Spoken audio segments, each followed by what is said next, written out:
पुराने समय की बात है। किसी नगर में एक गरीब बुढ़िया रहती थी। उसकी दो बेटियां थी। वह बुढ़िया लोगों के घरों में काम करके उस कमाई से अपनी लड़कियों का पालन कर रही थी। धीरे धीरे उसकी दोनों लड़कियां अब जवान हो गई थी। एक दिन छोटी लड़की ने अपनी बहन से कहा, दीदी, दूसरों के यहाँ मजदूरी करके हम लोगों को पालने में हमारी माँ को बहुत कष्ट झेलना पड़ता है। अब हम दोनों बहनें बड़ी हो गई हैं। अब हमें अपनी माँ को सहारा देना चाहिए। मैं तो उनकी मदद करना चाहती हूँ। मैं ऐसा करती हूँ, जब हमारी माँ काम पर चली जाएगी तब मैं फूलों का पेड़ बन जाया करूंगी और तुम वे फूल चुनकर बाजार में बेचकर पैसे कमा लेना। छोटी बहन की बात सुन बड़ी बहन को बहुत आश्चर्य हुआ। उसने पूछा, अच्छा भला तू कैसे फूल वाला पेड़ बनेगी? तब छोटी बहन बोली, वह सब मैं तुम्हें बाद में कहूंगी। तुम सबसे पहले घर को झाड़ पोंछ कर साफ करो, फिर नहा लो। उसके बाद कुएं से 2 घड़े पानी भरकर लाओ, मगर ध्यान रखना कि अपने नाखूनों से भी उसका पानी नहीं छूना। छोटी बहन की बातों को बड़ी बहन ने बड़े ध्यान से सुना। पहले उसने झाड़ पोंछ कर सारा घर साफ किया, फिर नहाई और फिर छोटी बहन के निर्देश के अनुसार कुएं से 2 घड़ा पानी भरकर ले आई। उनके घर के आगे एक बड़ा सा पेड़ था। उसके नीचे की जगह बड़ी बेटी ने झाड़ू लगाकर साफ कर दी। तब छोटी बहन ने कहा, दीदी, अब मैं इस पेड़ के नीचे बैठकर ध्यान करूंगी और तुम ऐसा करना कि 1 घड़े का पानी मेरे शरीर पर उड़ेल देना। तब मैं एक पुष्पित वृक्ष में परिवर्तित हो जाऊंगी। फिर तुम जितने चाहो उतने फूल तोड़ लेना, मगर इतना याद रखना कि पेड़ की कोई भी डाली और उसके पत्तों को बिल्कुल मत तोड़ना और फूल चुन लेने के बाद मेरे ऊपर दूसरे घड़े का पानी डाल देना। तब मैं फिर से लड़की बन जाऊंगी। अब छोटी बहन पेड़ के नीचे ध्यान करने बैठ गई और उसकी बड़ी बहन ने उसके ऊपर 1 घड़े का पानी डाल दिया। देखते ही देखते वह फूलों से भरा एक पेड़ बन गई। बड़ी बहन ने जरा भी चोट पहुंचाए बिना उस पेड़ से बहुत सारे फूल तोड़े। 2 टोकरियां फूलों से भर गई। फिर उसने उस पेड़ पर दूसरे घड़े का पानी उड़ेल दिया। वह फूल वाला पेड़ अब फिर से लड़की बन गया। उस पेड़ की जगह पर अब उसकी छोटी बहन खड़ी थी। उसने अपने बाल झाड़ कर पानी की बूंदों को गिरा दिया। वे दोनों फूलों की टोकरियां उठाकर घट लौटी। फूलों की खुशबू चारों तरफ फैल रही थी। दोनों बहनों ने मिलकर उन फूलों से मालाएं बनाई। बड़ी लड़की ने अपनी बहन से पूछा कि इन फूलों को अब किसके पास जाकर बेचे। छोटी बहन बहुत चतुर थी। उसने अपनी बहन की इस चिंता को भी दूर कर दिया। उसने अपनी बहन को सलाह दी कि इन फूलों को ले जाकर राजमहल में बेचा जा सकता है। दोनों बहनें इस बात से सहमत थी, इसलिए वे फूलों की माला राजमहल के आगे ले जाकर आवाज देने लगी। इन दोनों लड़कियों की आवाज राजकुमारी के कमरे को पार कर गई तो उसने अपनी माँ को बुलाकर कहा, माँ, कोई लड़कियां फूल बेच रही है। उन फूलों की खुशबू यहाँ तक पहुँच रही है। मुझे कुछ फूल खरीद कर दे दो। रानी ने अपनी बेटी की बात मानकर नौकरानी से कहकर उन दोनों लड़कियों को बुलवाया और उन्होंने खूब पैसा देकर इन लड़कियों से सारी फूल मालाएं खरीद ली। शाम को बुढ़िया घर लौटी तो छोटी लड़की ने बड़ी से कहा, दीदी, इन पैसों को कहीं छिपा कर रख दो, अभी माँ से कुछ मत कहना। इस तरह वे रोज फूल निकालती और महल में बेचा। इससे उनके पास काफी पैसे जमा हो गए। एक दिन बड़ी बहन ने छोटी से पूछा, अब तो हमारे पास काफी पैसे जमा हो गए हैं, क्या अब हमें माँ को सारी बात बता देनी चाहिए? छोटी ने कहा, नहीं दीदी, अभी नहीं। अगर माँ को गुस्सा आ गया तो हम कहाँ जाएंगी? गुस्से में वह हमारी पिटाई भी कर सकती हैं। इस तरह पैसे जमा होते गए और दोनों लड़कियों का लालच भी बढ़ता गया। एक दिन राजकुमार ने इन फूलों को देखा। उसने इससे पहले कभी इन फूलों को नहीं देखा था। उन फूलों की खुशबू भी बहुत आकर्षक थी। उसने सोचा कि इतने सुंदर फूल आते कहाँ से हैं? इन्हें महल में कौन लेकर आता है और यह फूल किस पेड़ से निकलते हैं? कई दिनों तक राजकुमार महल में आने जाने वाले नौकरों पर नजर रखता रहा और फिर एक दिन उसने इन लड़कियों को फूल लाते हुए देखा। वह चुपचाप उनका पीछा करता हुआ उनके घर तक गया, मगर इन फूलों का पौधा या पेड़ उसे कहीं भी दिखाई ना दिया। तब उसे बहुत ही आश्चर्य हुआ। बहुत सोचने पर भी उसे कोई समाधान नहीं मिल सका। अगले दिन तड़के ही वह बुढ़िया के घर तक जाकर उसके घर के आगे जो एक पेड़ था उसके पीछे छिपकर बैठ गया। उस दिन भी उन दोनों लड़कियों ने पेड़ तले की जमीन को झाड़ू लगाकर साफ कर दिया था। फिर पहले जैसे ही छोटी लड़की फूलों का पेड़ बन गई और बड़ी वाली ने फूल चुने। फिर वह पेड़ लड़की में बदल गया। राजकुमार ने यह सब अपनी आंखों से देखा था। इसके बाद राजकुमार सीधे अपने महल को लौट आया और अपने बिस्तर पर पड़ गया। राजा रानी को जब यह पता चला तो उन्होंने आकर उसकी सेहत के बारे में पूछताछ की। मंत्री का बेटा राजकुमार का मित्र था, उसने भी आकर पूछा। राजकुमार ने अपने माता पिता को तो यह बात नहीं बताई, पर अपने मित्र के आगे नहीं छिपा सका। उसने अपने मित्र के सामने उस सारी घटना का विस्तार से वर्णन किया। मंत्री कुमार ने राजा के पास जाकर सारी बात बता दी। राजा ने मंत्री कुमार को उस बुढ़िया को बुलाने भेजा। बुढ़िया को तो आगे पीछे कुछ भी मालूम नहीं था, इसलिए राजा के बुलाए जाने पर वह बहुत डर गई और कांपते कांपते राजा के पास गई। परंतु राजा ने उससे सम्मान पूर्वक और शांति से बात की। उसने अपने बेटे के लिए बुढ़िया की लड़की को मांगा और कहा, माई तुम्हारी दो बेटियां हैं,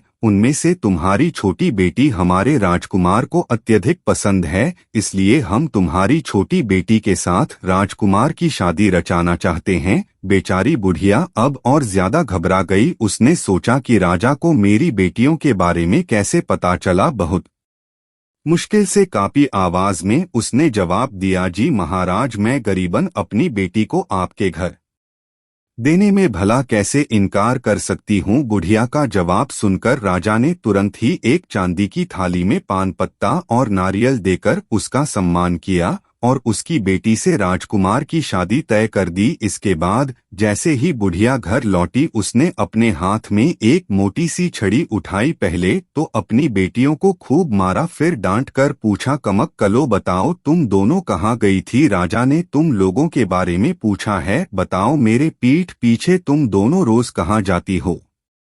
दोनों लड़कियों की समझ में कुछ नहीं आ रहा था। घबराई हुई लड़कियों ने अपनी माँ के सामने सारा राज खोल दिया। उन दोनों ने सोचा कि उनकी मां चकित हो जाएगी। यह सोचकर उन्होंने सारी जमा पूंजी अपनी मां के सामने रख दी, मगर बुढ़िया का गुस्सा फिर भी शांत ना हुआ। उसे अपनी बेटियों की बात पर विश्वास नहीं हुआ और उसका पारा चढ़ता ही गया। हारकर अपनी मां को विश्वास दिलाने के लिए छोटी लड़की ने उसे भी फूलों वाला पेड़ बनकर दिखाया। तब जाकर वे तीनों मां बेटियां आराम से सो पाई। अगले दिन राजा के दूत दोबारा से बुढ़िया के पास राजा का संदेशा लेकर आए। बुढ़िया की सहमति से शादी की सभी तैयारियां हुई। शुभ मुहूर्त में शादी का मंडप सज गया। पेड़ बनने वाली लड़की से राजकुमार की शादी हुई, मगर राजकुमार 2 दिनों तक अपनी पत्नी से नहीं बोला। बस वह एकांत में अकेला बैठा रहा। वह चाहता था कि उसकी पत्नी पहले बातचीत शुरू करें और लड़की चाहती थी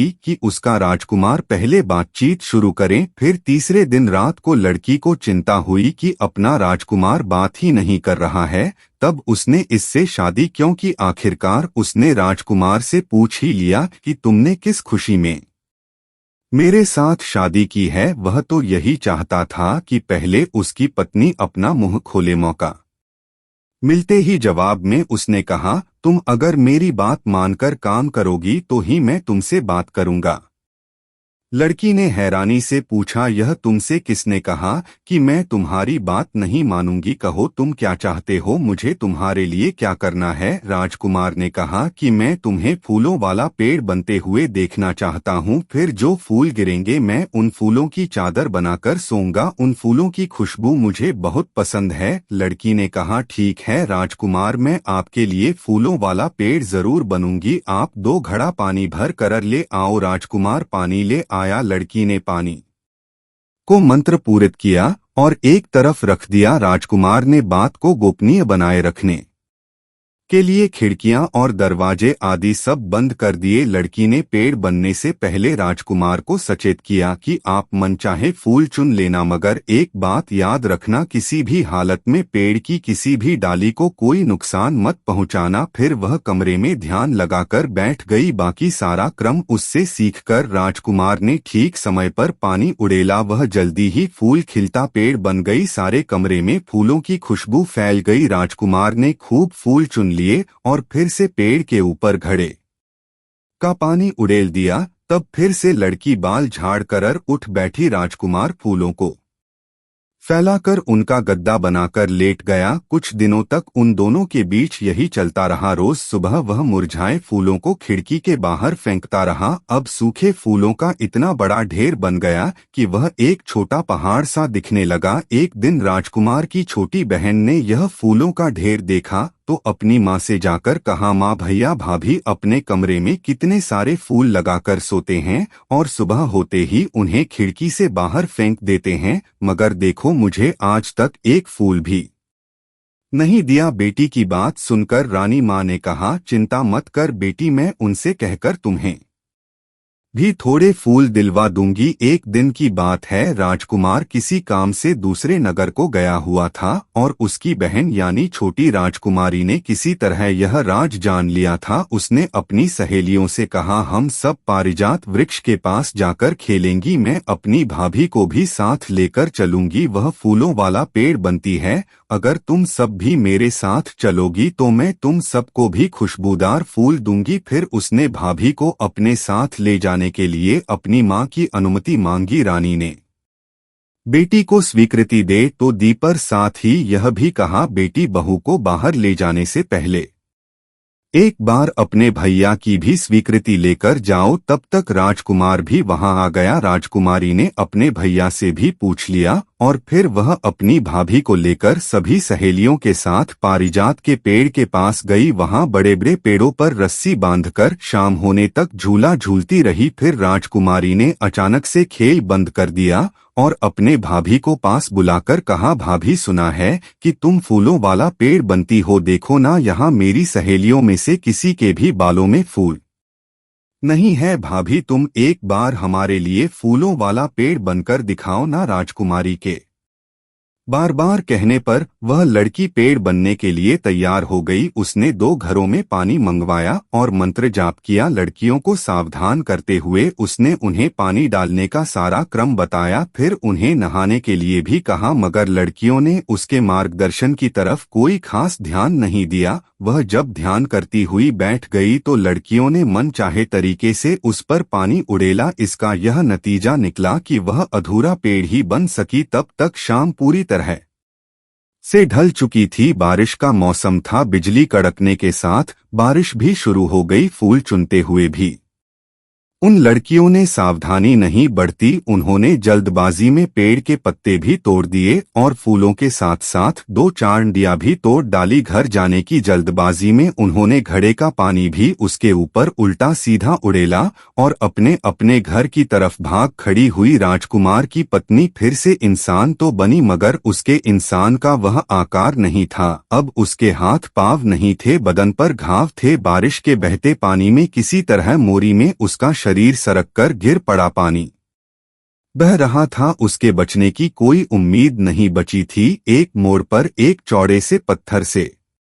टकराकर उसका बहना रुक गया और वह बच गई, परंतु उसका घर तो दूर ही रह गया था। अगले दिन सुबह सुबह उधर से कपास की 7-8 गाड़ियां गुजर रही थी। गाड़ी वालों को मोरी में गिरे आधे से मनुष्य की आकृति से कुछ कराने की आवाज सुनाई पड़ी। पहली गाड़ी वाले ने दूसरी गाड़ी वाले से कहा, देखो भाई जरा पता तो लगाओ यह कैसी आवाज है। दूसरे गाड़ी वाले ने जवाब में कहा, अरे नहीं नहीं भैया, वह तो हवा की आवाज होगी या कौन जाने ऐसे खराब मौसम में कोई बैताल ही हो। इधर जब राजकुमार की पत्नी देर रात तक भी अपने घर नहीं लौटी तो वह परेशान होकर उस से ढूंढने निकल पड़ा। उसे इतना तो पता था कि उसकी बहन उसकी पत्नी को पारिजात वृक्ष के पास लेकर गई थी, इसलिए वह सबसे पहले वहीं पर पहुंचा। वहां जाकर उसने देखा कि जो फूलों का पेड़ उसकी पत्नी बनती थी, उसी पेड़ के कुछ फूल, पत्तियां और डालियां वहां पर टूटे पड़े हैं।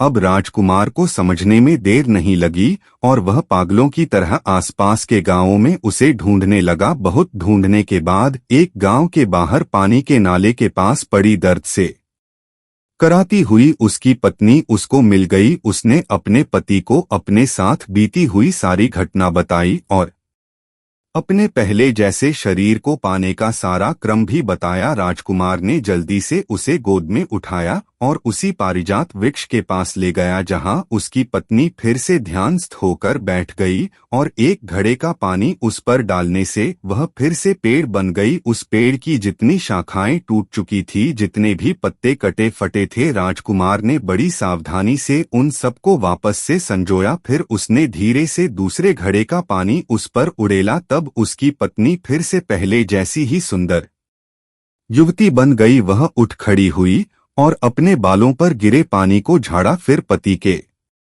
चरण स्पर्श किए। उसके बाद वह महल के अंदर गई। रानी माँ को जगाकर उन्हें प्रणाम किया। रानी अपने बेटे और बहू को पाकर खुश हो गई और आनंदाश्रुओं के साथ उसको गले लगाया। पति पत्नी दोनों का राज उपचार कर स्वागत किया। इन दोनों के साथ घटी घटना से कुपित होकर राजा ने अपनी छोटी बेटी को जलते चूने के गड्ढे में डालकर दंडित किया। राजा के इस न्याय को जिसने भी देखा, उसने बस यही कहा कि अपराध का सही दंड यही है। दोस्तों, आपको यह कहानी अच्छी लगी हो तो इस वीडियो को लाइक करके हमारे चैनल को सब्सक्राइब भी जरूर कर लीजिएगा।